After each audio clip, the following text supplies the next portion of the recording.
nagtatrabaho ako sa Sharjah, UAE, nila isang mekaniko. At nagtatrabaho na ako ng 7 taon doon. Siyempre, sobrang hirap magtrabaho sa ibang bansa. Lalo na pag may iniwan ka na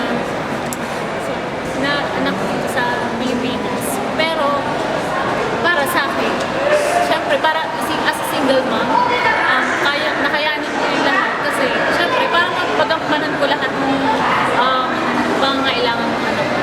So, doon naman sa pagka-homesick, kailangan, dasal lang yan, tsaka tibay ng loob. Para malagpasan ko lahat yung pagsusunod. Kasi ngayon, so modern technology na, ginagamit ko yung Skype para makita ko lagi yung video. So, at least ngayon, feeling ko naman pag nagkita kami, kilala niya pa ako kasi nga, 2 years old pa lang siya. So, feeling ko naman kilala niya ako dahil lagi naman niya ako naiintindihan. Dahil sa malayo ako sa kanila, araw-araw ko silang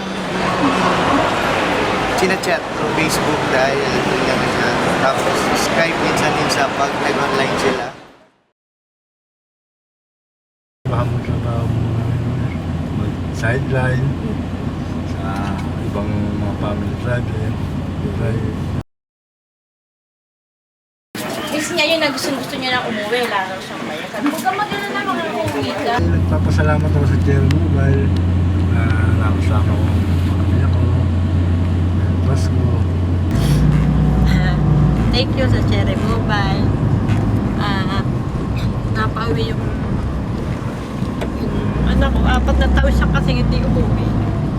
Sa Cherry Mobile, thank you po kasi at least hindi man ako umabot sa Christmas, New Year, basta makasama ko yung baby ko at saka yung family ko. Sobrang saya na po sa akin. So nagpapasalamat po ako sa Cherry Mobile na binigyan ako ng chance at isa po ako sa nanalo. Goto ako sa pag-uwi ko nito dahil sa Cherry Mobile, makikita ko na aking pamilya sa pag-uwi ko.